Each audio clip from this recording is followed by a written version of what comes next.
नमस्कार, मैं संजय और आप देख रहे हैं बिहारी खबर। चलिए जानते हैं बिहार की आज की टॉप बड़ी खबर को। पहली बड़ी खबर की बात करें तो जातीय जनगणना पर सीएम ने पीएम को लिखी चिट्ठी। पेगासस जासूसी कांड पर नीतीश ने कहा कि फोन टैपिंग का मामला सुप्रीम कोर्ट में है, वहां सब समाधान होगा। बिहार में जातीय जनगणना की मांग जोर पकड़ने लगी है। विपक्ष के साथ साथ सत्ता पक्ष भी इसमें शामिल हो गया है। गुरुवार को सीएम नीतीश कुमार ने इसे लेकर प्रधानमंत्री नरेंद्र मोदी को चिट्ठी लिख दी है। इसकी जानकारी खुद मुख्यमंत्री ने दी है। बाढ़ग्रस्त एरिया का हवाई दौरा कर लौटे सीएम ने कहा कि हमने पीएम को पत्र भेज दिया है। हमारी पार्टी के सांसदों ने अमित शाह से मिलकर भी अपनी बात रखी है। वही फोन टैपिंग से जुड़े मामले पर सीएम ने कहा है कि सुप्रीम कोर्ट इस मामले को देख रही है, वह भी इस पर अपना फैसला सुनाएगी। जो भी शिकायतें और बातें सामने आ रही है उसका भी समाधान होगा। बता दें कि सोमवार को उन्होंने फोन टैपिंग के मामले की जांच कराने की मांग कर दी थी। उन्होंने कहा कि इस मामले में क्या हुआ है और क्या है, एक एक बात की जांच होनी चाहिए। अगली बड़ी खबर की बात करूं तो बाढ़ग्रस्त इलाकों का सीएम नीतीश ने किया एयरलाइन सर्वे। कहा स्थिति गंभीर, बिगड़ सकते हैं हालत। बिहार के कई इलाकों में बाढ़ से हालत बेकाबू हो गए हैं। गंगा और कोसी सहित 7 नदियों का जलस्तर लाल निशान को पार हो रहा है। बागमती, बूढ़ी गंडक, पुनपुन और अवधारा समूह की नदियों में उफान है।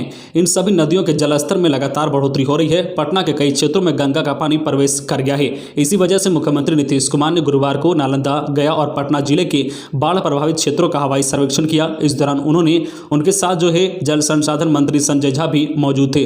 बाढ़ग्रस्त क्षेत्रों से वापस पटना लौटने के बाद सीएम नीतीश ने मीडिया कर्मियों से बात करते हुए कहा कि आने वाले समय में बाढ़ के हालात और भी गंभीर हो सकते हैं, इसलिए अधिकारियों को उचित कदम उठाने के निर्देश दिए गए हैं। अगली बड़ी खबर की बात करें तो सीबीएसई 10वीं के रिजल्ट पर भड़के स्टूडेंट। कम नंबर देने पर कई जिलों में बवाल। पटना के स्टाफ से भिड़े विद्यार्थी और गार्जियन, जमकर की तोड़फोड़। सीबीएसई 10वीं के रिजल्ट के बाद बोर्ड के खिलाफ स्टूडेंट आक्रोशित हो गए हैं। बिहार के कई जिलों में बवाल मचा है।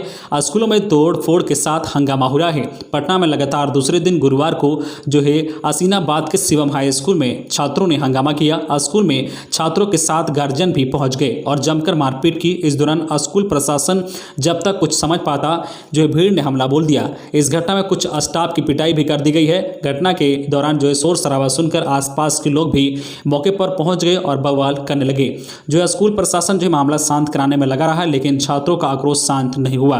छात्रों और गार्जियन का आरोप है कि स्कूल प्रबंधन ने बच्चों के भविष्य के साथ खिलवाड़ किया है, कम नंबर देकर ठीक नहीं किया है। वही स्कूल का कहना है कि रिजल्ट का मानक सीबीएसई ने तय कर रखा था और उसी के मानक पर रिजल्ट जारी किया गया है। छात्रों के साथ जो भी गलत हुआ है उसे सीबीएसई तक पहुंचाया जा रहा है। कोई ना कोई समाधान निकाला जाएगा। अगली बड़ी खबर की बात करें तो 10 चरणों में होगा बिहार पंचायत चुनाव। 20 सितंबर से 25 नवंबर के बीच मतदान। बिहार पंचायत चुनाव से जुड़ी बड़ी खबर सामने आ रही है। पंचायत चुनाव 10 चरणों में कराने को लेकर राज्य निर्वाचन आयोग ने कमर कस ली है। बिहार में पंचायत चुनाव की घोषणा जल्द ही की जाएगी। आयोग ने पंचायत चुनाव की अधिसूचना 20 अगस्त 2021 को जारी करने का प्रस्ताव दिया है। राज्य निर्वाचन आयोग के सचिव ने पंचायती राज विभाग के अपर मुख्य सचिव को इस संबंध में पत्र लिखा है। त्रिस्तरीय पंचायत ग्राम कचहरी के आम चुनाव संबंधित अधिसूचना जारी करने का विस्तृत कार्यक्रम भेजकर पत्र के जरिए अनुमति मांगी है। गौरतलब है कि करीब 2.5 लाख पदों पर चुनाव होना है। त्रिस्तरीय पंचायती व ग्राम कचहरी के विभिन्न पदों के लिए 10 चरणों में चुनाव कराए जाने हैं। अगली बड़ी खबर की बात करूं तो मोदी सरकार का बड़ा ऐलान। आयुष्मान भारत के तहत बच्चों को 5 लाख तक का फ्री स्वास्थ्य बीमा।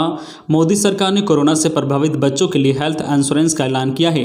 केंद्रीय मंत्री अनुराग ठाकुर ने इसकी जानकारी ट्वीट कर साझा की है। इस जानकारी के मुताबिक जिन बच्चों ने अपने माता पिता या अभिभावकों को कोरोना के चलते खो दिया है, उन्हें आयुष्मान भारत योजना के तहत 5 लाख रुपए तक का मुफ्त स्वास्थ्य बीमा सरकार की ओर से उपलब्ध कराया जाएगा। इस बीमा का प्रीमियम पीएम केयर से भरा जाएगा। इन बच्चों के स्वास्थ्य की देखभाल को ध्यान रखते हुए सरकार ने इस योजना की घोषणा की है, जिसके तहत बच्चों को 18 साल की उम्र तक मुफ्त इलाज मिलेगा। बच्चों को 5 लाख रुपए तक का स्वास्थ्य बीमा दिया जा रहा है। वहीं जब बच्चे 23 साल के हो जाएंगे तो उन्हें 10 लाख रुपए का फंड दिया जाएगा। अगली बड़ी खबर की बात करें तो बिहार पुलिस में दरोगा व सार्जेंट के 2213 पद। उम्मीदवार नोट कर ले एग्जाम डेट। यदि आप बिहार पुलिस में दरोगा व सार्जेंट बनना चाह रहे हैं तो तैयार रहें, क्योंकि इन पदों के लिए प्रारंभिक लिखित परीक्षा की तिथि घोषित कर दी गई है।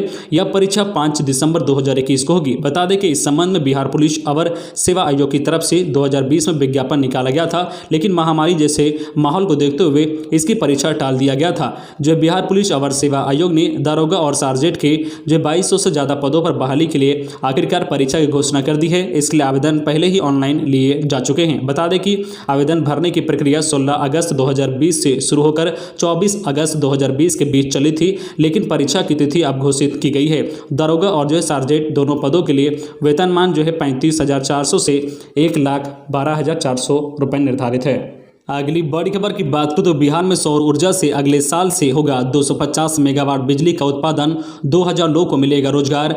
राज्य में सौर ऊर्जा से अगले साल से 250 मेगावाट बिजली का उत्पादन होगा। इसके साथ ही करीब 2000 लोगों को प्रत्यक्ष और अप्रत्यक्ष रूप से रोजगार मिलेगा। नवीन एवं नवीनीकरण ऊर्जा के मामले में इसे राज्य में जो पहली बड़ी उपलब्धि के तौर पर देखा जा रहा है। इस परियोजना के लिए बिजली उत्पादन करने वाली कंपनियों का चयन इसी महीने होने की संभावना है। वे करीब 25 साल तक बिजली उत्पादन कर सकेंगी और ऊर्जा से बिजली उत्पादन को लेकर 13 अगस्त को जो फाइनेंशियल बिड पर अंतिम निर्णय होने की संभावना है। अगली बड़ी खबर की बात करें तो बिहार के उप मुख्यमंत्री तारकिशोर प्रसाद ने केंद्रीय वित्त मंत्री निर्मला सीतारमण से की मुलाकात। सरकार ने चालू वित्त वर्ष में बाजार से कर्ज लेने की सीमा बढ़ाने का आग्रह केंद्र से किया है। फिलहाल यह 4% है।